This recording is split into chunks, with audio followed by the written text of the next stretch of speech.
The last normal thing I did that morning was make coffee. 6:43 a.m. I picked up my phone to check the time, and there it was. A text from Marcus. Tender, deliberate. A goodbye message written for a woman who wasn't me, sent to a number that was. He had been planning it for a long time. I could tell by the way he said finally. I set my mug down, quietly. The way you set something down when you've decided it no longer belongs to you. 15 minutes later, Atlanta PD called. A man matching my husband's description had been found under the Jackson Parkway Bridge. Alive. Still wearing his Rolex. 15 minutes. That's all the time it took for my entire marriage to show me exactly what it was. Before we go any further, what time is it where you are right now? Drop your time and your country in the comments. I met Marcus Holloway at a charity auction in Midtown Atlanta on a Thursday night in October 11 years ago. I wasn't supposed to be there. My colleague Denise had 2 tickets, and her husband had the flu, and she didn't want to go alone, and I had just finished a 14-hour audit, and I wanted nothing more than to go home and eat leftover rice in front of the television. But Denise had a way of asking that didn't leave room for no. So I put on the one dress I kept in my office for emergencies, navy blue, knee-length, nothing special, and I went. Marcus was standing near the silent auction table, holding a glass of bourbon he wasn't drinking, looking at a framed photograph of the Atlanta skyline. Like it owed him something. He was handsome in the way that takes a second to register, not immediately striking, the kind of face that becomes more interesting the longer you look at it. He caught me looking. He didn't smile right away. He just held eye contact for a beat longer than was comfortable, then looked back at the photograph. 3 minutes later, he was standing next to me. "You keep looking at that piece too," he said. "I'm looking at the price tag," I told him. "Someone's going to overpay for sentimentality tonight." He laughed. A real one. And that was it. That was the whole thing. We were married 22 months later in a small ceremony in Savannah. My mother crying in the front row, Marcus's hand steady in mine the entire time. I remember thinking this man is solid. Whatever else happens in my life, this part is solid. I was a forensic accountant. I built my career on finding what people hid. Discrepancies in ledgers. Numbers that almost lined up but didn't. The small, deliberate erasures that added up to something criminal over time. I was good at my job. I billed $180 an hour, and clients called me before they called their lawyers because I could find the thing in 48 hours that their own teams had missed for years. And I missed everything in my own house. That's the part I've had to sit with. Not the betrayal itself, the blindness. Or maybe it wasn't blindness. Maybe it was a choice I made so many times, it stopped feeling like a choice and started feeling like just the way things were. The first receipt I found was in February 2 years ago. Canoe Restaurant Vinings. A Tuesday night. $247. Marcus had told me he was at a client dinner in Alpharetta. I found it in the inside pocket of his charcoal blazer when I was taking it to the dry cleaner. I stood in our laundry room and I looked at that receipt for a long time. Then I folded it in half, slid it into the junk drawer next to the expired coupons and the batteries we never used. And I went to bed. I told myself it was nothing. I told myself I was being paranoid. I told myself that Marcus had been stressed about a commercial deal in Sandy Springs that kept falling through, and that stressed men sometimes change their plans last minute, and that a receipt was not evidence of anything except that someone had eaten a nice meal. I was a forensic accountant. I knew exactly what a receipt was evidence of. But there is a particular kind of knowing that lives in your stomach and never quite makes it to your mouth. You swallow it every morning with your coffee. You arrange your face into something normal.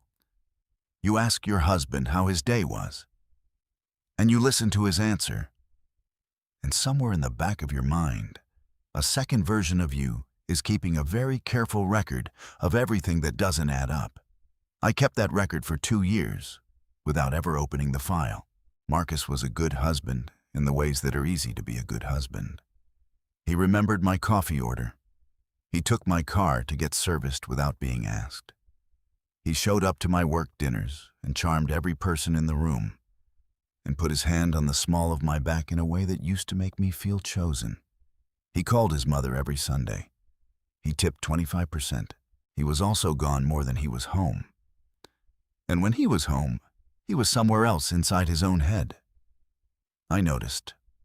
I filed it under stress in the Sandy Springs deal and men who don't know how to talk about what's bothering them. I had a full client roster and a quarterly report, and a sister going through her own divorce, and I did not have the bandwidth to pull that thread. Or I didn't want to know where it led. Both things can be true.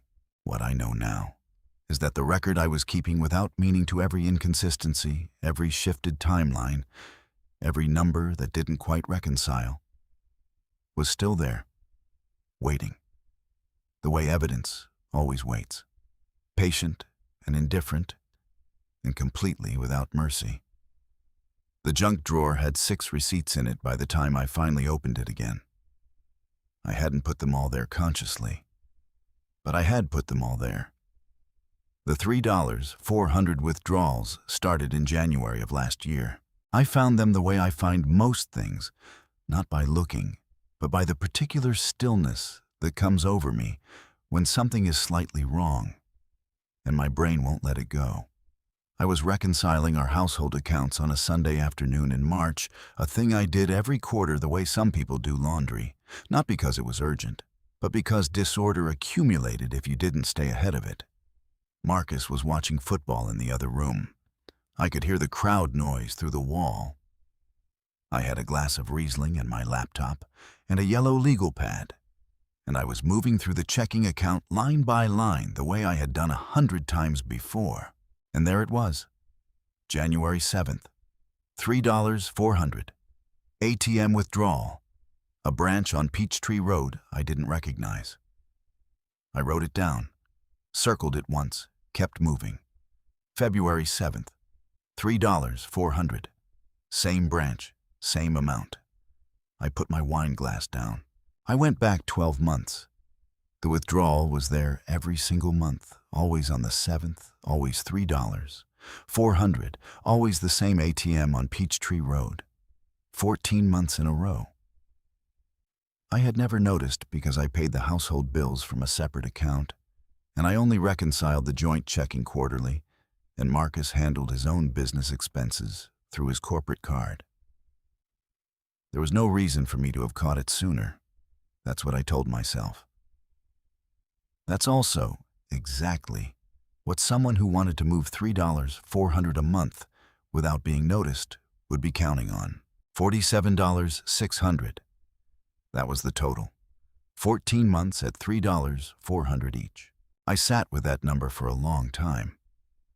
The crowd in the other room roared. Someone had scored. Marcus said something I couldn't make out, one of those involuntary sounds men make at televisions, satisfied and uncomplicated. I looked at the wall between us, and I thought about the particular skill it takes to build a secret inside a life someone else is living right next to you. You had to be patient. You had to be consistent. You had to trust that the other person would keep choosing not to look. I was very good at my job. Marcus had always known that. He had also known apparently exactly how much of that skill I applied at home. I did not go into the other room. I did not ask him about the withdrawals. I closed the laptop and put the legal pad face down on the coffee table. And I freshened my wine, and I watched the second half of the game with my husband, sitting close enough that our shoulders touched, and I smiled at the right moments. And I felt something shift inside me that I don't have a precise word for. Not anger. Not yet. Something colder. The feeling of a decision being made somewhere below the level of conscious thought. The next morning, I started paying closer attention. Not in an obvious way.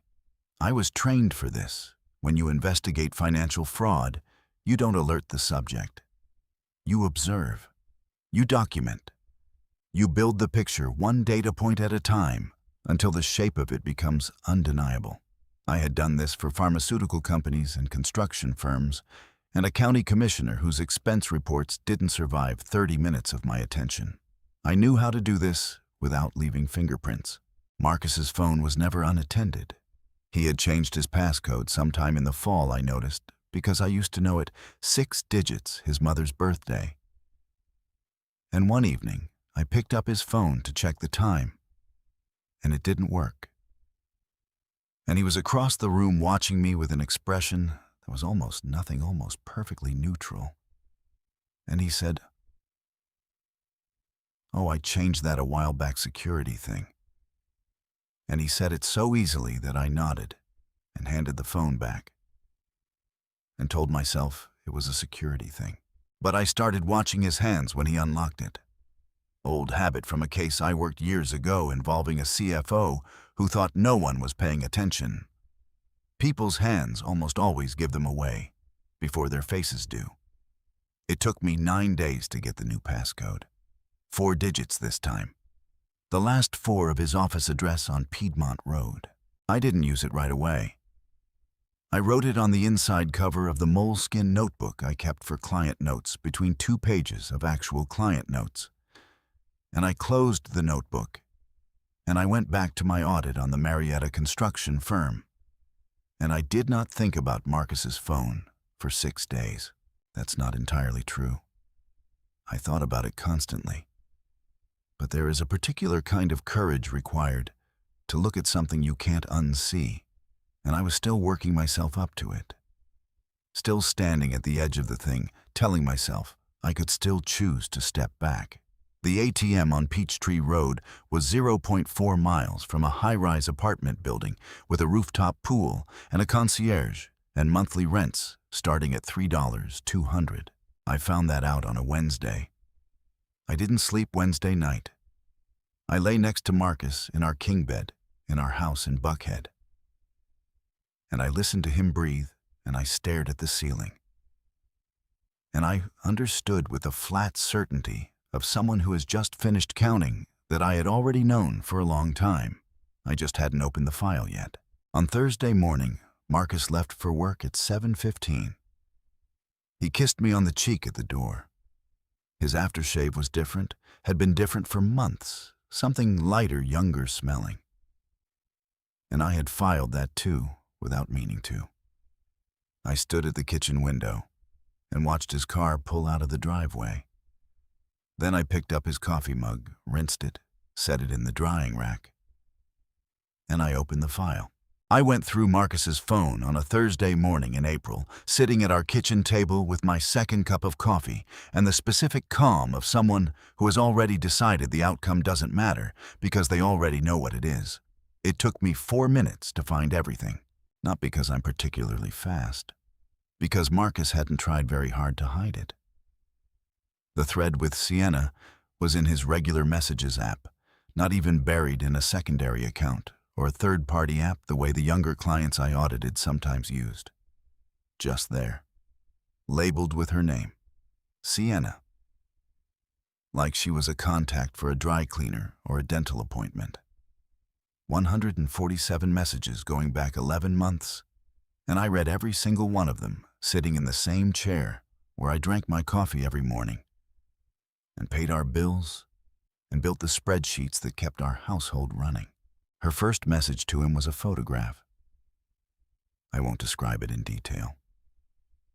I'll just say it was sent at 11:23 on a Tuesday night when Marcus had told me he fell asleep early because of a headache. His response was 4 words, then 3 laughing emojis. I kept reading.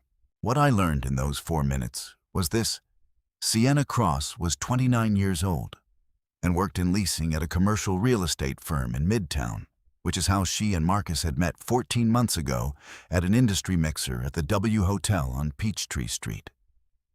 She called him baby in every message, the same word Marcus used with me every morning when he handed me my coffee.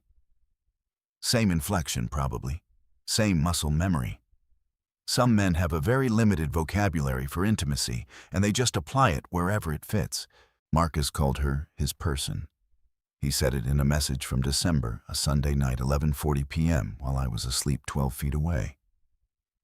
"You're my person, Sienna. I know that now." She had responded with a heart emoji, and then, "When are you going to stop waiting?" And Marcus had written back, "Soon, I promise. I'm working on it." I sat with that for a moment, working on it. The language of a project, a timeline, a deliverable. I set the phone down on the table face up, and I looked at the ceiling. And I breathed in through my nose for 4 counts, and out through my mouth for 4 counts. A regulation technique I learned during a particularly brutal deposition in 2019. And I picked the phone back up. The financial picture that emerged from the last 3 months of messages was the part that transformed my cold awareness into something precise and operational. Marcus and Sienna were not just having an affair. They were planning a relocation. Portland, Oregon. Marcus had apparently been telling Sienna for months that he was going to liquidate his portion of their shared assets pocket, what he could before the divorce paperwork was filed, and use the window between notification and legal freeze to move money she didn't know existed into an account she couldn't touch. She being me. He had found a commercial property investment in Portland, a mixed-use development, the kind of deal Marcus could structure through his LLC and make look like a business expense until it was too late for anyone to unwind it cleanly. The messages were not explicit enough to constitute wire fraud on their own, but I am a forensic accountant, and I know what a paper trail is being built to obscure, and what Marcus was building would have been very difficult for a non-specialist to follow in time. I was not a non-specialist. I took screenshots of 43 messages. I airdropped them to my work iPad, which is password protected and encrypted and registered to my LLC, not to our shared Apple account. I put Marcus's phone back exactly where I had found it, face down, on the counter next to the charging cable, slightly angled the way he always left it. Then I went upstairs, showered, dressed, and sat down at my desk. I had a client report due. I finished it in 2 hours and 40 minutes. It was some of the cleanest work I had done all year. Anger, I have learned, is an extraordinary clarifying agent when you refuse to let it make noise. That afternoon, I called my attorney. Not a divorce attorney, not yet. My business attorney, Camille, who had incorporated my LLC 7 years ago, and who knew more about asset protection than anyone I had ever met. I told her I needed to meet. She asked if it was urgent. I told her it was a restructuring question. She said she had a cancellation Thursday at 4. I said perfect. I drove to Camille's office on Peachtree Battle Avenue with the 43 screenshots on my iPad and the 14 months of ATM withdrawals printed on 3 sheets of paper and a very specific question about the timeline required to legally restructure co-ownership of jointly held real estate before a divorce filing was initiated. Camille listened to everything without interrupting. When I finished, she was quiet for a moment. Then she said, "Ruby, how long have you known?" "Long enough," I said. "Are you okay?" I thought about that. The kitchen table that morning, the coffee going cold, Marcus's aftershave that smelled like someone else's preference, the word soon in a Sunday night text message. "I will be," I said. "That's why I'm here." Camille opened her laptop. "Then let's get to work. The thing about being a forensic accountant is that you understand better than most people that the difference between a legal transaction and an illegal one is almost entirely a matter of timing. Marcus was planning to move money before I knew to stop him. My job was to move first. I met with Camille 3 times in the last 2 weeks of April. The first meeting was the overview, what we had, what Marcus had, what the state of Georgia would consider marital assets, and what the window looked like between now and whenever Marcus decided to pull the trigger on his plan. The second meeting was the mechanics how to legally restructure the co-ownership of our 3 jointly held properties without triggering a notification that would alert Marcus before I was ready. The third meeting was the filing strategy. What order, what timing, what sequence of documents needed to be in place before I made any visible move. I drove to each meeting in the middle of the workday. I told Marcus nothing.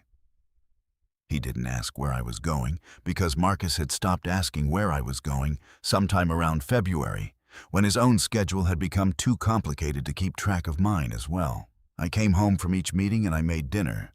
That's the part people find hardest to understand when I tell this story.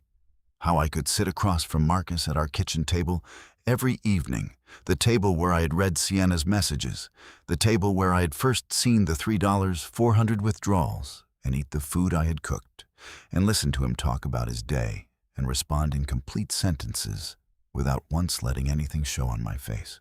But here's what those people don't understand about the kind of work I do. You spend years training yourself to be present in a room with someone who is deceiving you, and you learn to make your face a neutral surface that gives them nothing. You learn that the moment you react is the moment you lose the advantage. Every deponent I've ever sat across from in a conference room has been hiding something. My job was never to show them I knew. My job was to keep them comfortable enough to keep talking while I built the case around them. Marcus was not a difficult subject. He was, if anything, easier than most. He was already so focused on his own exit timeline that he wasn't watching me closely enough to notice that I had changed. I had changed considerably. The first restructuring document was filed on April 22nd.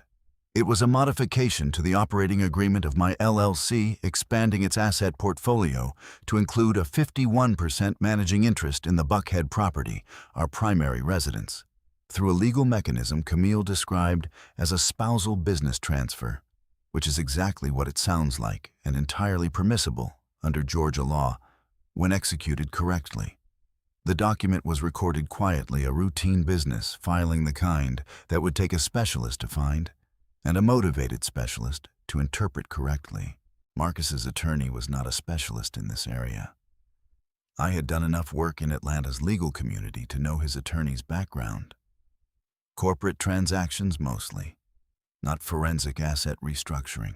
On April 28th, the second property, a rental house in Decatur that Marcus had purchased before we married, but that had been refinanced jointly twice since, was transferred into a family trust with me as the sole trustee. This one was slightly more complex and required a title company visit that I scheduled for a Tuesday morning when Marcus had a site walk in Duluth. I was back at my desk by noon.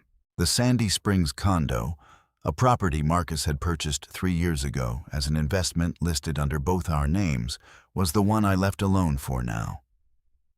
Moving it too quickly would create a pattern that even a non-specialist might notice if they were looking. I flagged it for the third round contingent on timing. In the meantime, I continued to be Ruby Holloway wife in every way that Marcus could observe. I picked up his dry cleaning. I responded to his mother's texts about Thanksgiving planning with the appropriate level of enthusiasm. I attended a housewarming for his colleague Derek and stood at Derek's kitchen island drinking sparkling water and talking to Derek's wife about her garden renovation, while Marcus worked the room 30 feet away, easy and charming, the version of himself he performed for professional gatherings. I watched him across the room, and I thought about the operating agreement on file at the Fulton County Clerk's office, and I smiled at something Derek's wife said about her hydrangeas. There were 2 moments during those 3 weeks when I thought I might break. The first was a Wednesday night, when Marcus came home later than usual, smelling of a restaurant I didn't recognize, and he kissed me on the top of my head, the way he sometimes did when he felt guilty about something an old tell I'd learned years ago and never mentioned. I was sitting on the couch with my laptop, and a brief I was reviewing for a client, and he kissed the top of my head and said, "Sorry, babe, long day." And something moved through me that I can only describe as grief for a specific version of the past. Not the present, the past. The Marcus who kissed the top of my head because he meant it. I said, "No worries. There's pasta in the fridge." He reheated it, We watched television for an hour. He fell asleep before 11. I lay next to him in the dark, and I stared at the ceiling. And I thought about the trust document in Camille's files. And I told myself, not yet. Not yet. The second moment was a Saturday afternoon when I found an old photograph in the back of my desk drawer while I was looking for a binder clip. Marcus and me at Tybee Island, maybe 6 years ago, before things shifted in ways I hadn't named yet. He was laughing at something off camera, and I was looking at him the way you look at someone when you can't quite believe they're yours. I put the photograph face down in the drawer. I found the binder clip. I went back to work. By the first week of May, 2 of our 3 properties were legally restructured in my favor.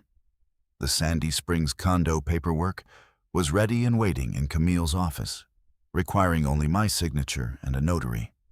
Camille had also prepared the divorce filing comprehensive detailed, incorporating the ATM withdrawal records and the timeline of Marcus's financial planning with Sienna, as documented in the screenshots I had provided. It was, in her words, one of the cleaner cases she had seen in terms of documentary evidence. All it needed was a date. I didn't have a date yet. I was waiting for Marcus to give me one. And Marcus, true to form, was right on schedule. He chose a Sunday evening. Of course he did. Marcus had always been strategic about timing in the way that men who consider themselves chess players tend to be visible enough to seem deliberate, not visible enough to seem calculated. A Sunday evening meant I would have the night to process it, no work to retreat to, no professional armor to put on.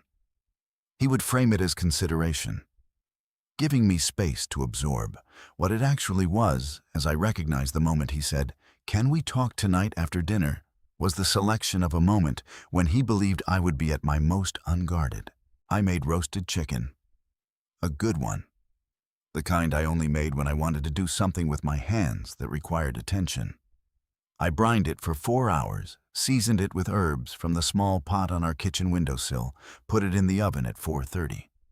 Marcus sat at the kitchen island while I cooked, scrolling his phone with the studied casualness of someone who is managing their own nerves. And I handed him a glass of water and asked about a property he'd been working on in Midtown. And he answered in the distracted, abbreviated way of someone whose mind is already somewhere else entirely. We ate at the dining table. We had not eaten at the dining table in months. The formality of it was his tell Marcus defaulting to occasion when he wanted the structure to hold something shapeless in place. He poured wine he didn't drink. He complimented the chicken twice. I thanked him twice. Outside the window, the sun was going down over the neighbor's oak tree, and the light was that particular amber that Atlanta does in May, warm and slightly unreal.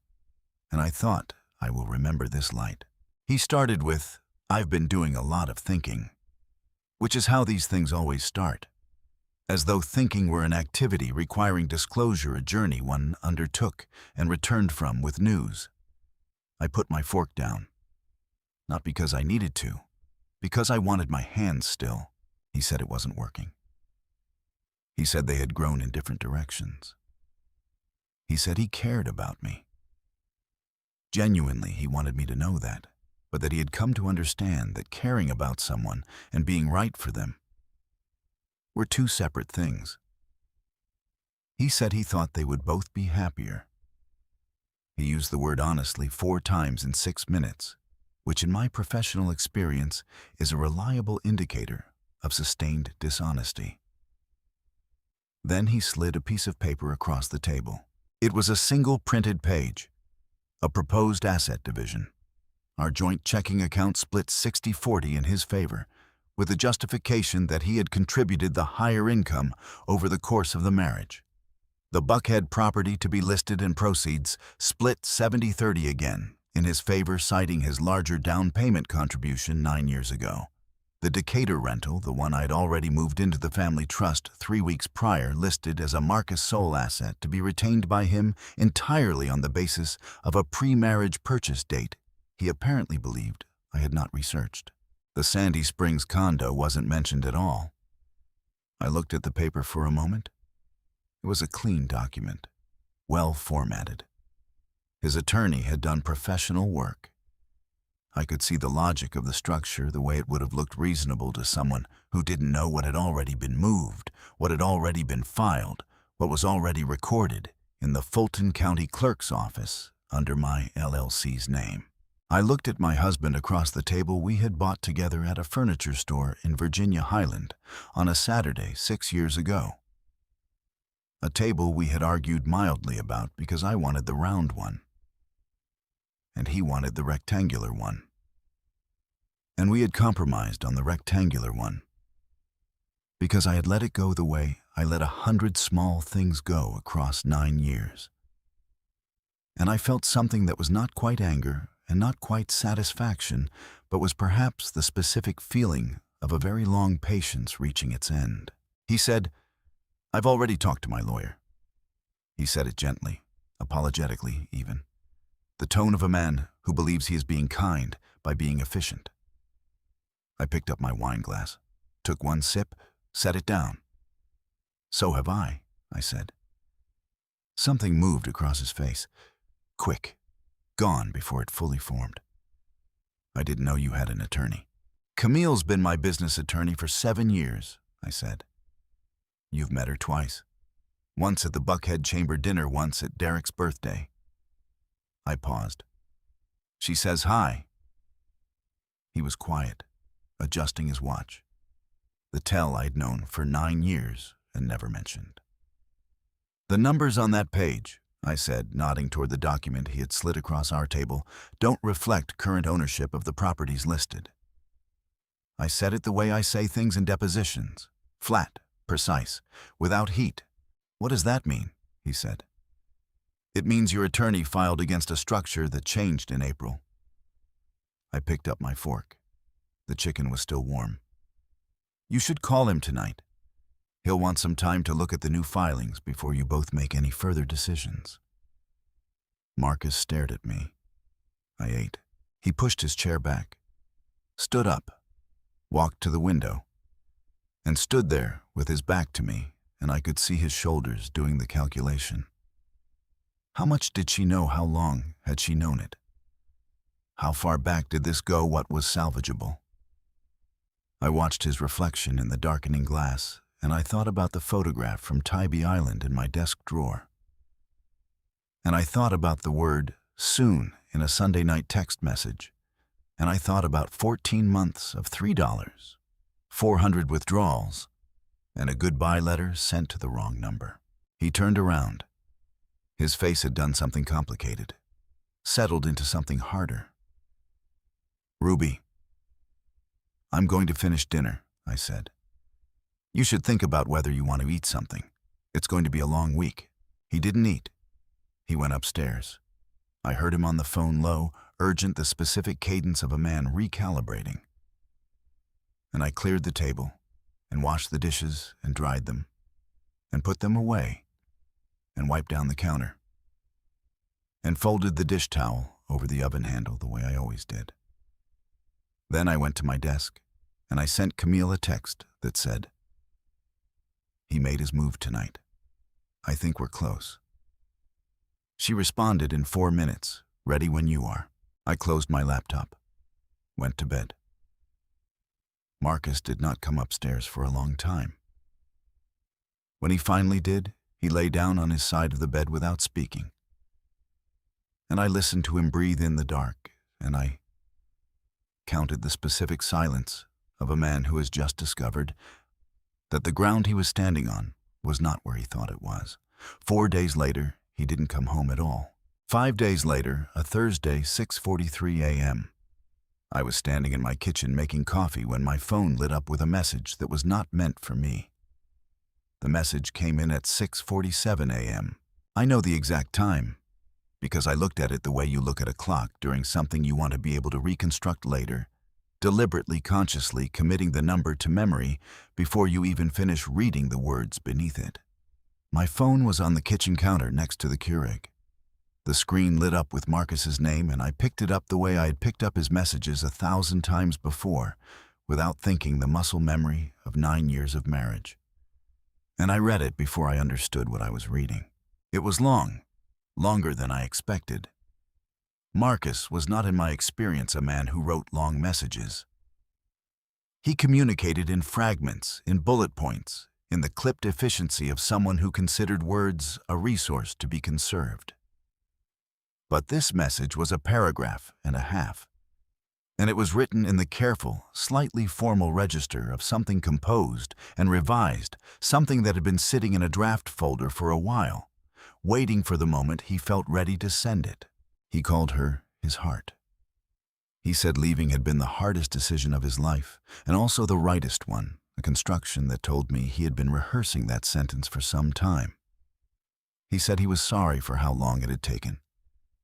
He said by the time she read this, he would already be on his way, and she should meet him at the airport by 9, because their flight to Portland boarded at 10:40. And he had both their tickets, and her passport was in the inside pocket of the carry-on he had packed for her and left in her car last night. He said, I have never been more sure of anything. He said, wait for me. He signed it with his name, just his name. No endearment at the close, which I found interesting, the intimacy of the salutation and the formality of the sign-off. The grammar of a man who was already in some internal register transitioning from one life to the next and wasn't entirely sure which voice to use. I read it twice. Then I set the phone down on the counter, and I stood in my kitchen in my robe, and I looked out the window at the oak tree in the neighbor's yard, and I stayed very still for what was probably 45 seconds, but felt like significantly longer. The Keurig finished its cycle. Steam curled up from the mug I hadn't picked up yet. I was aware of several things simultaneously. The first was that Marcus had sent this message to my number, not Sienna's. My number was saved in his phone as Ruby Home, a designation he had set up years ago when he was trying to keep his contacts organized. And Sienna's number was saved as something else, and in the dark of whatever parking garage or side street he had sent this. From at 6:47 in the morning, he had made the particular kind of error that only happens when someone is operating on adrenaline and certainty and not enough sleep. The second thing I was aware of was that the divorce filing Camille had prepared, comprehensive documented time-stamped, was sitting in a manila folder in her office on Peachtree Battle Avenue. Signed and notarized, requiring only her paralegal to walk it to the Fulton County Courthouse, a task I'd authorized her to complete at her discretion once I gave the word. The third thing I was aware of was that Marcus was right now in his car, going somewhere, with a carry-on bag and 2 plane tickets to Portland, and what he believed was a clear runway. I picked up my phone. I called Camille's cell. It was 6:51 a.m. She answered on the second ring, which told me she was already awake, which told me she had been expecting this call in the general vicinity of now. File it, I said. Consider it done, she said. I'll have my paralegal at the courthouse when it opens at 8. I hung up. I stood at the counter. I picked up my coffee. At 7:02 a.m., my phone rang again. Atlanta area code. Number I didn't recognize. Is this Ruby Holloway? A woman's voice, professional, measured. Yes, I said. Mrs. Holloway, this is Officer Denard with Atlanta PD. We have your husband listed as an emergency contact on his vehicle registration. There's been an incident near the Jackson Parkway Bridge. Your husband was found this morning. He's alive, ma'am, but he's been injured and he's being assessed by paramedics on scene. Are you able to come to the location? I set my coffee mug down on the counter, very carefully. What kind of incident? I asked. Officer Denard said they were still determining the circumstances. She said Marcus had been found at the base of the bridge embankment, conscious but disoriented, possible fall from the pedestrian walkway above. She said he was asking for me. I stood in my kitchen, and I looked at my phone, and I thought about a man who had written a goodbye letter to one woman at 6:47 in the morning and been found at the bottom of a bridge embankment at 7:02. And I felt something move through me that I could not have named if someone had paid me to. Not grief, not satisfaction. Something more complicated than either. The feeling of a story you thought you understood completely suddenly adding a chapter you didn't know was coming. "I'll be there," I said. I went upstairs. I dressed carefully. Dark jeans, a white shirt. My good coat, the structured charcoal wool one I wore to depositions, the one Camille once said made me look like someone you didn't want to be on the wrong side of. I was not performing anything. This was simply what I put on when I needed to be exactly myself. I picked up my phone. I checked the time, 7:09 a.m. I opened my messages. Marcus's goodbye letter to Sienna was still there, sitting in my thread, addressed to the wrong woman. I read it one more time. Then I took a screenshot. Saved it to the same encrypted folder on my work iPad, where I kept the 43 messages, and the ATM withdrawal records, and the property restructuring confirmations, evidence, all of it, patient and complete. I picked up my keys. I walked to the door. I paused with my hand on the handle, and I looked back at the kitchen, the Keurig, the mug with the steam still rising, the dish towel, folded over the oven handle the way I always folded it, and I thought, when I come back, everything will be different. Then I opened the door and I went to find my husband at the bottom of a bridge. The Jackson Parkway Bridge sits over a shallow drainage corridor that the city of Atlanta has been planning to develop into a greenway for approximately 11 years without ever quite getting around to it. On a Thursday morning in May, it was a stretch of scrub grass and red Georgia clay, and a trickle of standing water between concrete embankment walls, cordoned off at both ends by orange construction barriers that had been there so long they had faded to a dull peach. 2 Atlanta PD cruisers were parked on the shoulder of the road above. An ambulance was backed in at the service access point below its rear doors, opened the interior lights spilling out pale and clinical into the early morning. I parked behind the second cruiser at 7:24 a.m. Officer Denard met me at the barrier. She was younger than her phone voice, late 20s maybe, with the particular composure of someone who had learned early in their career to deliver difficult information without editorializing. She told me Marcus had been found by a jogger at approximately 6:50 a.m. He had apparently gone over the pedestrian railing on the east side of the bridge, whether by accident or by design, was still being assessed. He had fallen approximately 18 feet onto the embankment slope, which was graded enough to have broken some of the impact. He had 2 fractured ribs, a suspected concussion lacerations on his left forearm and palm. He was conscious and responsive. He had been asking for me since the paramedics arrived. I thanked her. I asked if I could go down. She walked me to the access path. It was steep enough that I had to watch my footing, the clay still damp from rain 2 nights ago, my good coat catching a smear of red mud at the hem that I registered and set aside. At the bottom, 2 paramedics were with Marcus, one monitoring vitals, one completing paperwork on a clipboard. Marcus was sitting upright on a portable stretcher, a silver thermal blanket around his shoulders, his left arm bandaged from wrist to elbow. His shirt was torn at the shoulder. His face had a grayish quality under his dark skin that I associated with shock and pain and the particular aftermath of a body that has done something it didn't fully intend. His Rolex was still on his wrist. The crystal was cracked, but the watch was running. He looked up when he heard my footsteps on the gravel, and the expression that crossed his face when he saw me. I have thought about that expression many times since.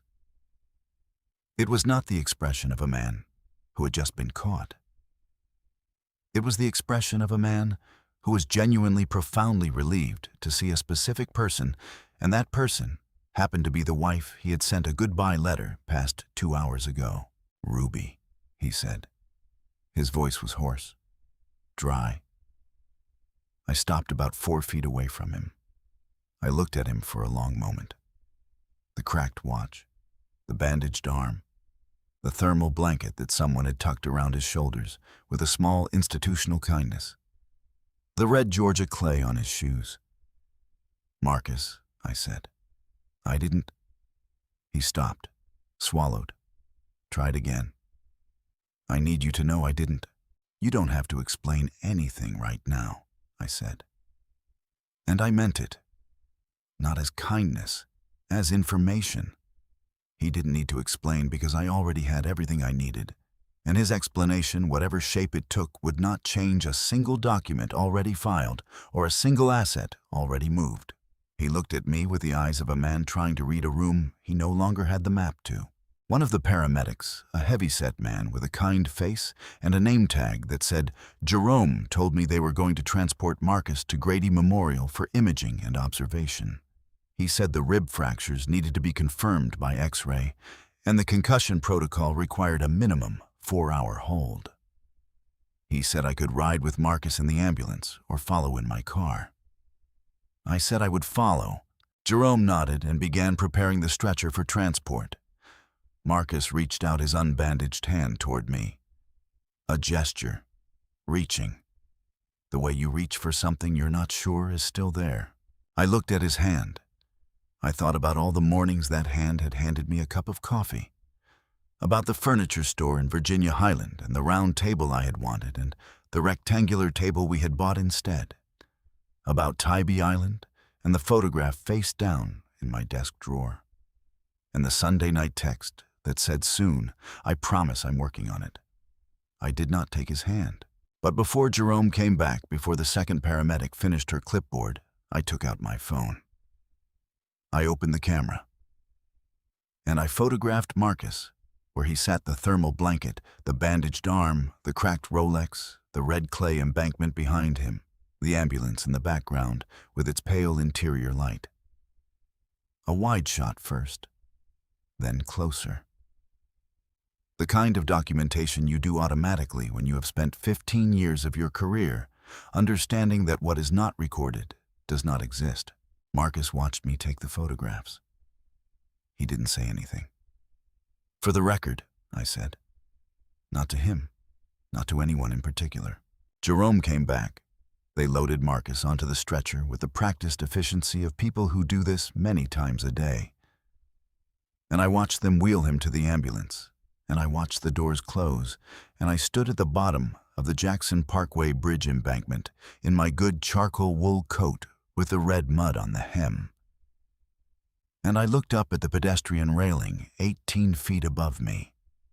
It was a low railing, lower than it should have been for a bridge that height. I had not noticed that before driving over it 100 times. You don't notice the height of a railing until you're standing below it. I climbed back up the access path to my car. I sat in the driver's seat for a moment without starting the engine. I checked my phone, 7:41 a.m. A text from Camille sent at 7:38. Paralegal is at the courthouse. Filing will be time-stamped before 8. I started the car. On the drive to Grady, I passed the W Hotel on Peachtree Street, the hotel where Marcus and Sienna had met 14 months ago at an industry mixer, according to her first message to him. I had driven past that hotel probably 200 times without knowing what it meant. I drove past it now, knowing exactly what it meant. And I felt the knowledge settle into the permanent file, where I kept the things I would carry for a long time. Not because they still had power over me, but because they were mine. Now part of the complete record of a chapter I was in the process of closing. I parked at Grady at 7:58 a.m. I walked through the emergency entrance. Gave Marcus's name at the desk. Was directed to a waiting area with orange plastic chairs and a television mounted high on the wall, showing a morning news program with the sound-off captions scrolling beneath a weather segment. Atlanta sunny high of 78. I sat down. I crossed my legs. I put my phone in my coat pocket. At 8:03 a.m., Camille texted, "Filed. Time-stamped 7:59. You're officially on record." I looked at that message for a moment. Then I looked up at the television. The weather segment had ended. The anchor was moving on to something else. The captions scrolled. Outside the emergency entrance, the Atlanta morning was doing what Atlanta mornings do in May, warming up slowly, the light going from pale to gold, the city deciding, as it always does, to simply keep going. I thought about Sienna Cross, in her apartment near Peachtree Road, waiting for a message that wasn't coming, holding a passport Marcus had packed for her in a carry-on he had left in her car, checking her phone, checking the time, checking the door. At 8:07 a.m., a nurse came to the waiting area and told me Marcus was in imaging and would be ready for visitors in approximately 40 minutes. I said thank you. I settled into the orange plastic chair. I waited. Sienna Cross arrived at Grady Memorial Hospital at 8:34 a.m. I know because I was facing the entrance when she walked through it. She was exactly what the photograph Marcus had sent her had suggested. She would be tall, slender, in a cream-colored wrap dress that was too carefully chosen for 8:30 on a Thursday morning. Her long, straightened hair loose past her shoulders, large sunglasses pushed up on her head the way women do when they've come from outside and haven't decided yet whether they'll need them again. She was carrying a small leather bag, and she was moving fast, the specific, purposeful walk of someone who has received alarming news and is managing their fear by converting it into momentum. She stopped at the front desk. I watched her speak to the receptionist. I watched the receptionist's expression do something neutral and practice the expression of someone trained to give nothing away about patients to people who have not been listed as emergency contacts. I watched Sienna lean slightly forward. I watched her gesture with one hand. I watched the receptionist shake her head once, twice, and then gesture toward a form on the counter. Sienna stepped back from the desk. She pulled out her phone. She was calling someone. Marcus, presumably, whose phone was in a plastic bag in the nurse's station because they had taken it with his personal effects when they brought him in. She lowered the phone when it didn't connect, looked around the waiting area, and she saw me. I had met Sienna Cross exactly once before at a commercial real estate industry event 2 years ago that Marcus had brought me to. And she had been introduced to me as a leasing associate at a firm in Midtown. And we had spoken for approximately 4 minutes about Atlanta's mixed-use development market before someone else had pulled Marcus away, and Sienna had moved on to another conversation. I had not thought about her afterward. She was one of 100 peripheral people in Marcus's professional orbit whom I cataloged and filed and did not revisit. But I remembered her. I remembered faces with the same instinct. I remembered numbers. And she remembered me, too. I could see it happen, the recognition, then the rapid recalibration, then the very particular expression of a woman who has just understood that the geography of a situation is not what she thought it was. Her face did all of this in approximately 2 seconds, and then it went still. I looked at her from across the waiting room. I did not stand up. I did not change my expression. I simply looked at her the way I looked at financial documents I had already analyzed, with the complete attention of someone who had already done the work and was simply waiting for the numbers to confirm what she already knew. She walked toward me. I will give her credit for that. Whatever she had come here to be, she was not a woman who looked away. She stopped 6 feet from my chair. "Ruby," she said. Her voice was steadier than I expected. "Sienna," I said. A silence. The television above us scrolled its soundless captions. Somewhere deeper in the hospital, a gurney wheel squeaked on linoleum. "Is he?" she started. "He's in imaging," I said. 2 fractured ribs, concussion. He'll be released tomorrow, probably. I paused. "He's going to be fine." She exhaled. Something in her shoulders released a fraction quickly controlled. "I got a call from someone who saw the ambulance and recognized his car." "I know," I said. I did not elaborate.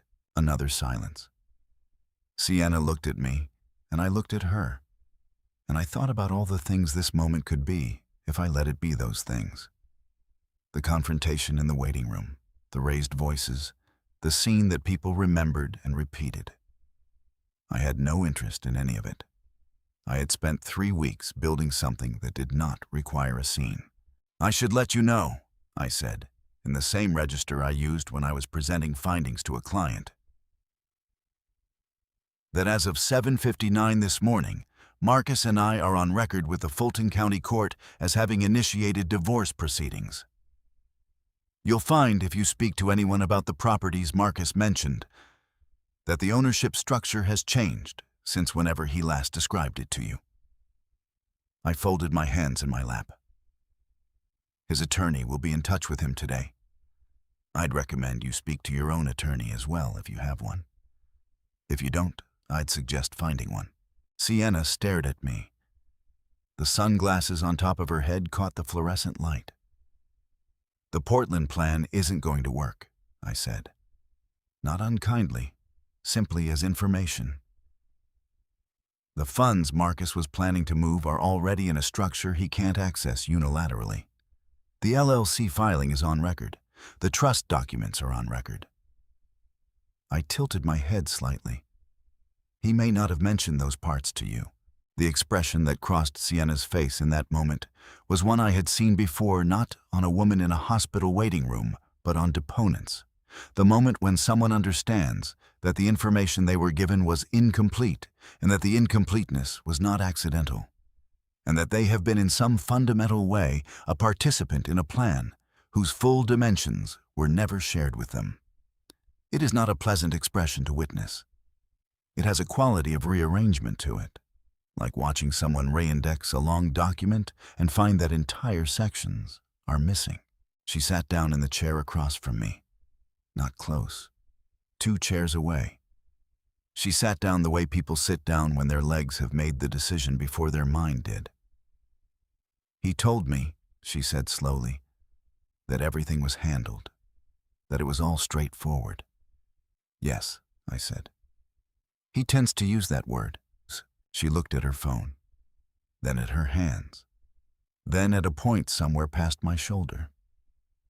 I watched her process the full shape of what I had just given her, and I felt something that was not triumph and not pity, but was perhaps in the vicinity of recognition, the feeling of seeing someone arrive at the same understanding you had arrived at by a different road at a different speed. "The passport," she said, almost to herself. "You should keep it," I said. "You may want to use it at some point, just not for Portland." She looked at me then, directly. The large, expressive eyes Marcus had presumably found compelling, now stripped of whatever performance she had prepared for this morning and replaced with something more unguarded. "Why are you telling me this?" she asked. It was a fair question. I considered it honestly. "Because you came here at 8:30 in the morning in a dress you picked out carefully," I said. "And you walked through that door, not knowing what you were walking into. And the least someone can do is give you accurate information so you can make a real decision instead of someone else's planned one." I paused. Marcus is very good at planning things for other people. She was quiet for a long moment. "I didn't know he was still," she started. "I know," I said. And I did know. Not because it absolved anything, but because the timeline of the messages told its own story, and the story it told was of a man who had managed 2 women's understanding of his life by ensuring neither had the complete picture. This was not a defense. It was simply a fact, the way a ledger entry is a fact value neutral, until you understand what it represents. A nurse appeared at the edge of the waiting area. "Mrs. Holloway, your husband is back from imaging. You can go back now if you'd like." I stood. I picked up my bag. I looked at Sienna one more time. She was sitting very still in the orange plastic chair, her leather bag on her lap, her phone face down on the seat beside her. She looked like someone who had arrived at a destination and found it was not the place that had been described to her. "Take care of yourself," I said. I followed the nurse through the double doors. Behind me, I heard Sienna Cross begin to cry. Not loudly, the quiet kind. The kind you do when you finally understand the full shape of something, and there is no audience you're crying for. I did not look back. Marcus was in room 14 of the Grady Memorial Emergency Wing, propped up on a narrow hospital bed, with a pillow behind his back, and a blood pressure cuff on his right arm, and an IV line taped to the inside of his elbow. The fractured ribs had been confirmed by X-ray 2 on the left side, the third and fourth, and the concussion was graded mild, which the attending physician, a compact woman named Dr. Osei, who spoke with the efficiency of someone managing 17 patients, simultaneously told me meant observation and rest, and no screens for 48 hours. She said they would likely discharge him the following morning if his vitals remained stable. She said he had been lucky. She left us alone. I sat in the chair beside his bed. The room was small and smelled of antiseptic and the particular stale, recycled air of institutions that run 24 hours. Through the narrow window above Marcus's bed, I could see a slice of Atlanta sky blue. Clear the high of 78, the caption had promised, delivering on its word. Marcus looked at me for a long moment before he spoke. Sienna was here, he said. Not a question. She was in the waiting room when I arrived, I said. He closed his eyes, opened them. Ruby? The divorce filing is time-stamped 7:59 this morning, I said. Camille's paralegal was at the courthouse when it opened. I said it without preamble because there was no version of this conversation that benefited from a longer runway. Your attorney is going to call you today. When he does, he'll explain the property restructuring. I'd recommend you listen carefully before you respond to anything. Marcus stared at the ceiling. The blood pressure cuff inflated automatically, measured, deflated. He watched it the way people watch machines when they are trying not to look at the person in the room with them. How long? He said. Since April, I said. The first restructuring document was filed April 22nd. He turned his head toward me on the pillow. His eyes had the particular quality of a man doing rapid backward arithmetic, recalculating every interaction from the last 6 weeks through a new set of assumptions. I recognized the expression. I had seen it on the faces of CFOs and comptrollers and a county commissioner whose expense reports hadn't survived 30 minutes of my attention. The expression of someone who has just understood that the game they thought they were playing had different rules than they believed. The Decatur rental, he said. Family trust, I said. Filed April 28th. The Buckhead property. LLC transfer, April 22nd. The Sandy Springs condo. Ready to file, I said. Camille has the paperwork. It goes in this afternoon. A silence. Somewhere down the hall, a monitor beeped its steady, indifferent rhythm.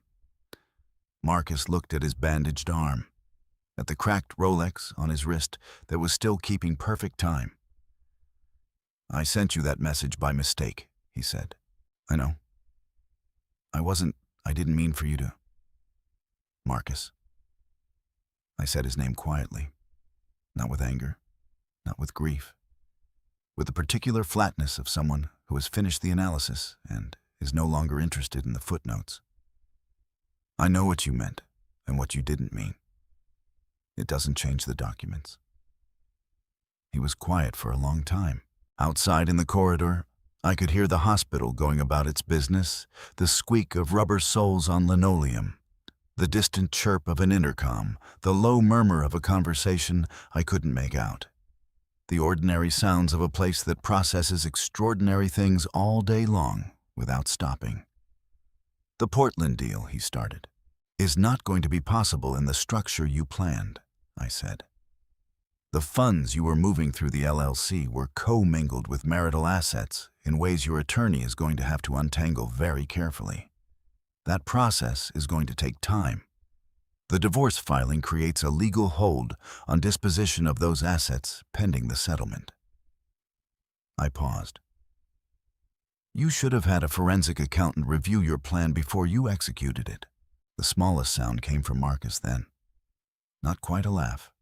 Something more complicated. The sound of a man who has just heard a joke at his own expense that he cannot entirely dispute. "I kept waiting for you to say something," he said. "After the Sunday dinner. I kept thinking you were going to—" "I know," I said. "You just kept making dinner, going to work, acting like everything was normal," I said. "Yes." He looked at me. "How did you do that?" I thought about the legal pad on the coffee table, the junk drawer and its 6 receipts, the ATM on Peachtree Road, 0.4 miles from a high-rise with a rooftop pool, the photograph from Tybee Island face down in my desk drawer, the way I had lain next to him in the dark and counted the silence of a man who thought the ground was still solid beneath him. "Practice," I said. His phone, returned to him by a nurse an hour ago, buzzed on the bedside tray. He looked at the screen. His attorney's name. He looked at me.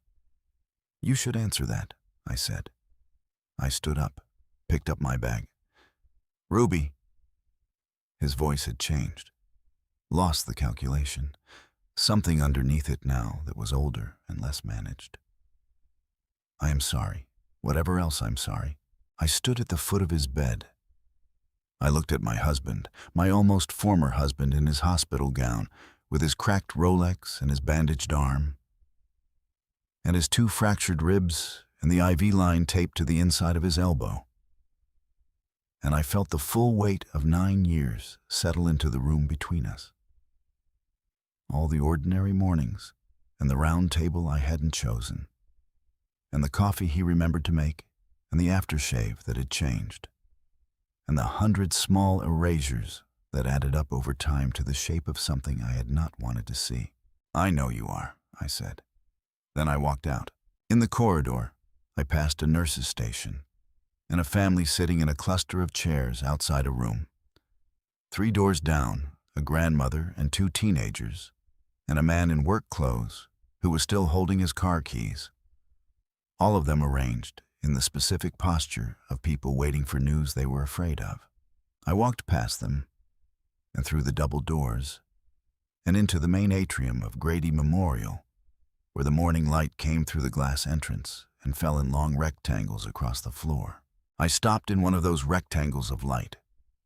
I took out my phone. 3 missed calls, 2 from Marcus's mother, 1 from his brother Derek. A text from my sister that said, "Call me when you can heard something happened." A text from Camille that said, "Sandy Springs paperwork filed 9:47 a.m. All 3 properties secured. Call when you're ready to debrief." I stood in the light for a moment. Marcus's professional network began unraveling that afternoon, with the particular speed of things that have been structurally compromised long before the moment of visible collapse. His largest active client, a developer named Hargrove, who was in the middle of a $14 million mixed-use project in West Midtown, called Marcus's office at noon and spoke to his assistant and learned through the assistant's careful non-answers that Marcus was hospitalized and unavailable.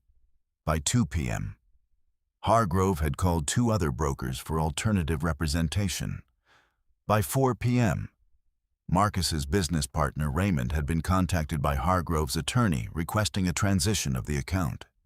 Raymond, who had known Marcus for 11 years, called Marcus's hospital room at 4:30. I know this because Marcus's mother called me at 5 to tell me that Raymond was very upset and that she didn't understand what was happening and could I please explain. I told her Marcus would need to explain when he was feeling better. The business partner, the Hargrove account, the Portland investment structure, these were dominoes that Marcus had arranged himself over a long period of careful planning, and they fell in the sequence that dominoes always fall. Each one toppled by the one. Before it, the design of the collapse already built into the original arrangement. By Thursday evening, the Atlanta commercial real estate community, which is smaller and more interconnected than people outside it tend to assume, was aware that Marcus Holloway had been hospitalized, that his wife had filed for divorce that morning, and that the Hargrove account had been transitioned. The specific details circulated in the way that specific details circulate in professional communities, through the careful, deniable medium of people telling other people things they had heard, with the caveat that, of course, they couldn't confirm anything. Marcus called me from his hospital room at 7:43 p.m. I looked at his name on my screen. I put the phone face down on my kitchen counter. I made dinner. Something simple: eggs, toast, a glass of water.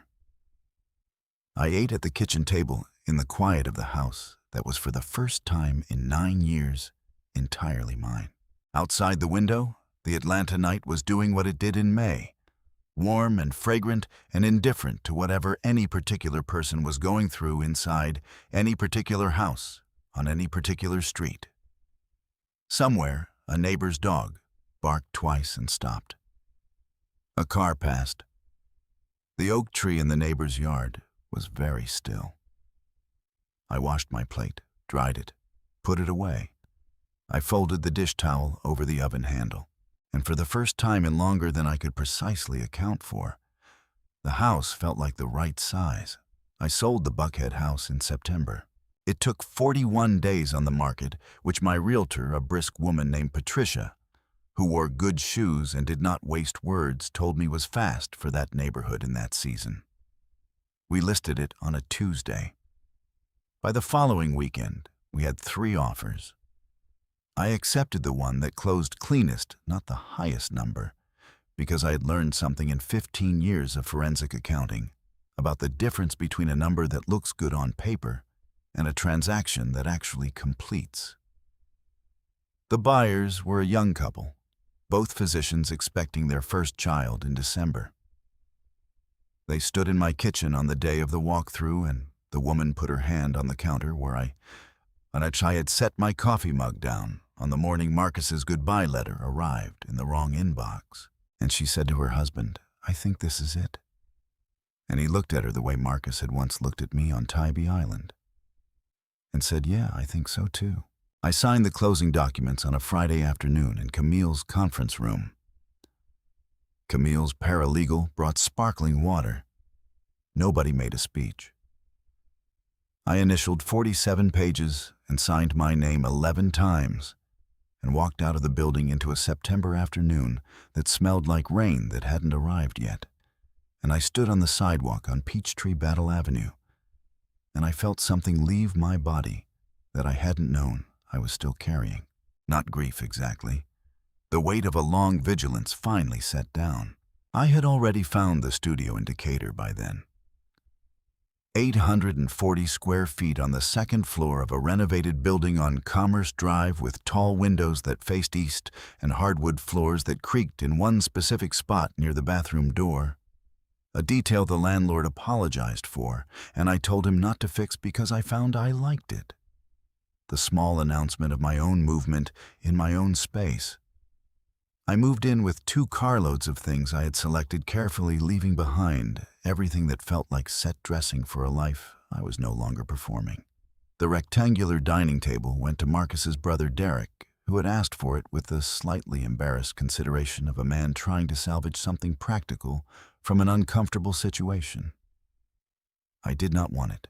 I had always wanted the round one. I bought a round table. Small oak from an estate sale in Kirkwood on a Saturday morning, $60. It fit in the studio perfectly. The divorce was finalized in November. The settlement reflected the property restructuring I had completed in April and May, which meant that what Marcus's attorney was negotiating from was already a significantly reduced asset base. The process was not without its complications. Marcus's attorney filed 2 motions that required responses. And there were 3 weeks in August when I was reviewing legal correspondence every evening after client work, and going to bed at midnight and waking at 5. And I was tired in a way that went past the physical. But the documentary record was complete, and the filings were in order. And the work Camille and I had done in the spring held exactly as it was designed to hold. And by the time we sat across from each other in the mediator's conference room in early October, there was very little left to argue about. Marcus looked diminished in that room, Not physically, he had recovered from the ribs, and the concussion without lasting complication had returned to work in a reduced capacity after losing the Hargrove account, was by all reports rebuilding with the methodical energy of a man who had no other option. But diminished in some quality I couldn't name precisely. The easy confidence of a man who believed the ground was solid beneath him, that was what was gone. He sat across the mediation table, and he looked at me with the eyes of someone who had spent 6 months recalculating, and still couldn't quite arrive at the number. We did not speak except through our attorneys. When it was over, I walked to my car in the parking garage, and I sat in the driver's seat, and I put my hands on the steering wheel, and I stayed there for maybe 3 minutes, not thinking about anything in particular, just being in the specific quiet of a thing that was finally finished. Then I started the car, and I drove home to Decatur. Sienna Cross, I learned through the particular information osmosis of a professional community where everyone knows everyone had left Atlanta in August. A position in Charlotte, someone said. A fresh start. I did not know the details, and I did not pursue them.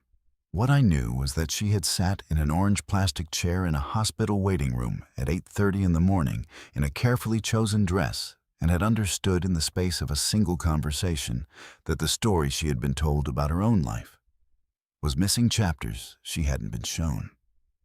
What she did with that understanding was hers to determine. I had given her accurate information. That was the most I could do, and the most I was responsible for. Marcus called me once after the finalization. November, a Thursday evening, my first week in the Decatur studio. I was unpacking books. I had more books than I remembered owning a discovery that pleased me, and my phone rang.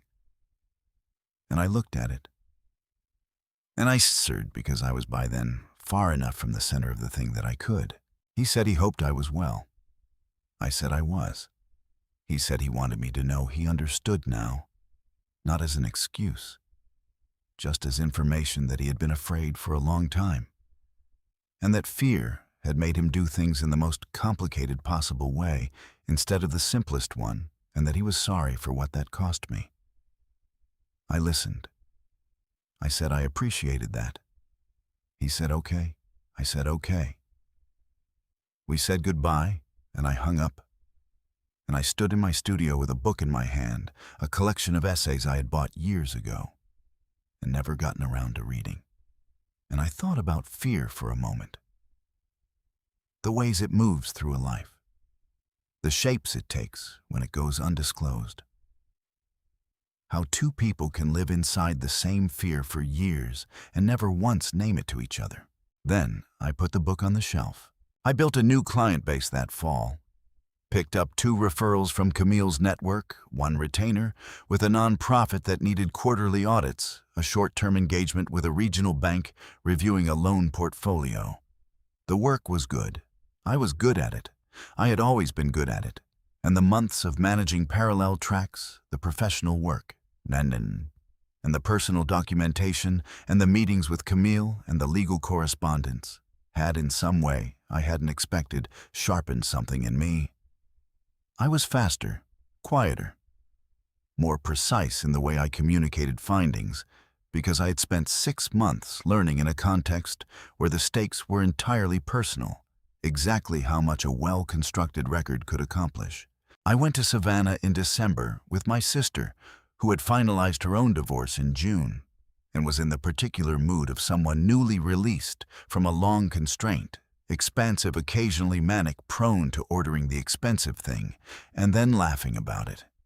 We stayed in a bed and breakfast on Jones Street and walked along the river and ate at restaurants I'd never been to. And my sister talked the way she always talked, fast and frank and funny, and I listened and laughed and felt for the first time in a long time, entirely present in the exact place I was. On the last morning, we had coffee on the porch of the bed and breakfast. It was December in Savannah, which meant 53 degrees and the particular low gold light of a southern winter. And there were Christmas lights in the oaks on the street, and a dog being walked by a man in a red coat and the river 2 blocks away, doing whatever rivers do that makes you feel slightly more grounded, just knowing they're there. My sister asked me if I was okay. I thought about that. The genuine version of that question, not the social one. I thought about the kitchen in Buckhead, and the coffee going cold, and the message that arrived at 6:47 in the wrong inbox, about a man at the bottom of a bridge with a cracked Rolex and 2 fractured ribs, and the expression of someone relieved to see the person they had tried to leave behind, about orange plastic chairs and a woman in a cream dress who came in through a hospital entrance not knowing what she was walking into, about 47 initialed pages and a round oak table from a Kirkwood estate sale, and a studio floor that announced my footsteps in one specific spot near the bathroom door, about what it means to keep an accurate record.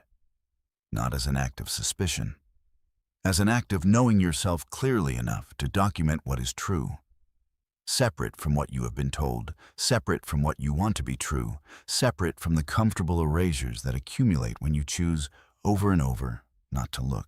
I had spent 9 years being very good at my job and choosing not to apply it at home. That was my part in the story. I did not punish myself for it. But I did not look away from it either, because looking away from accurate information, however uncomfortable, is where every problem I had ever audited had actually started. Yes, I told my sister. And I meant it in the way that matters, not the performance of okayness, not the management of someone else's concern, but the actual flat truth of where I was. She nodded, drank her coffee, looked at the oaks with their Christmas lights. Good, she said. We sat there for a while longer in the gold December light, not needing to say anything else. Sometimes an ending is just a morning. Coffee going warm in your hands instead of cold. No message arriving, no phone about to ring. Just the particular quiet of a life that is for once exactly the size it appears to be. I did not wait for anything that morning. I just sat in it, and it was enough. The thing nobody tells you about betrayal is that the wound is not the betrayal itself. The wound is the length of time you spent making yourself smaller to accommodate a story that was never entirely true. Healing is not forgetting. Healing is the slow, unglamorous work of learning to trust your own record of events again, the numbers that didn't add up, the receipt in the pocket, the knowledge that lived in your stomach and never quite made it to your mouth. You already knew. You always know. The only question is when you decide that what you know is worth acting on. If you are in the middle of that decision right now, trust the ledger.